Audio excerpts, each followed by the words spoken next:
ओम श्री परमात्मने नमः। हरे कृष्णा। पुत्रदा एकादशी का व्रत और उसकी कथा। युधिष्ठिर महाराज ने पूछा कि हे केशव, अब आप मुझे श्रावण मास के शुक्ल पक्ष की एकादशी की कथा सुनाइए। तो श्री कृष्ण जी ने कहा कि हे राजन, द्वापर युग के प्रारंभ में महिष्मती नाम की नगरी में महीजित नाम का राजा राज्य करता था। वह पुत्रहीन था, जिसके कारण वह हर समय चिंतित और दुखी रहता था।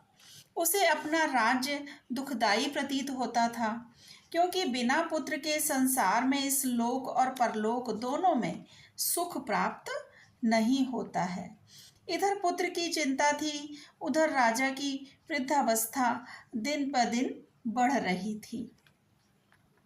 एक दिन राजा ने अपनी प्रजा को एकत्रित करके कहा कि प्रजाजनों, मैंने आज तक अपने जीवन में कोई पाप नहीं किया है और न अन्यायपूर्वक प्रजा से धन ही लिया है, और प्रजा का भी मैंने सदैव पुत्र की तरह पालन किया है तथा अपराधियों को भी पुत्र तथा बांधवों की भांति दंड दिया है।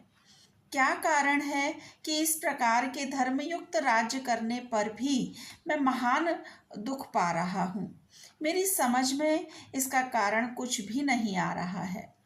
राजा महीजीत के दुख का कारण जानने के लिए उसके मंत्रीगण अत्यंत चिंता में होकर वन को निकल गए। वहां पर अनेकों ऋषि मुनियों के दर्शन किए। अंत में वे भ्रमण करते हुए वयोवृद्ध धर्म के ज्ञाता सर्वश्रेष्ठ लोमश ऋषि के आश्रम पर पहुँचे।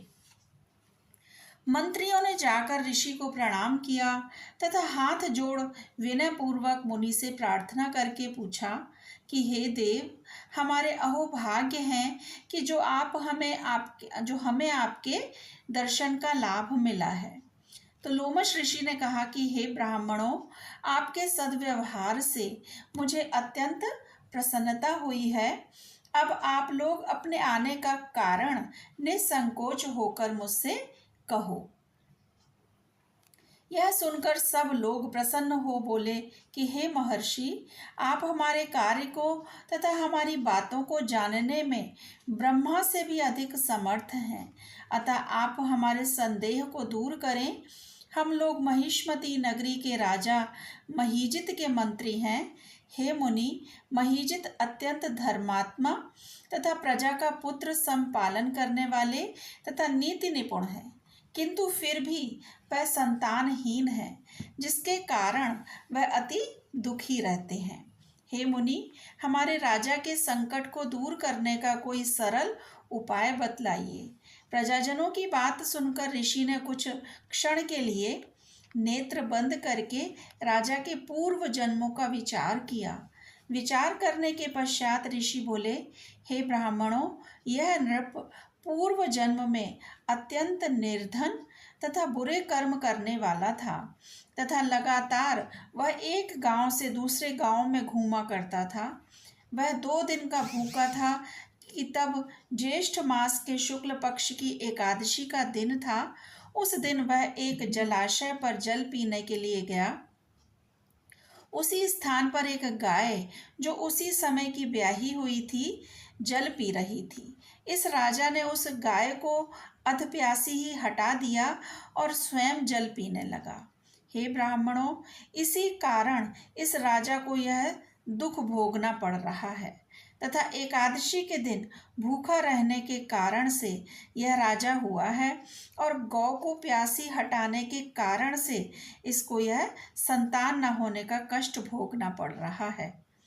मुनि की बात सुनकर सब लोगों ने कहा कि हे देव, कृपा करके कुछ ऐसा उपाय बताइए जिससे कि करने से राजा के पूर्व जन्म के पाप नष्ट होकर संतान की प्राप्ति हो।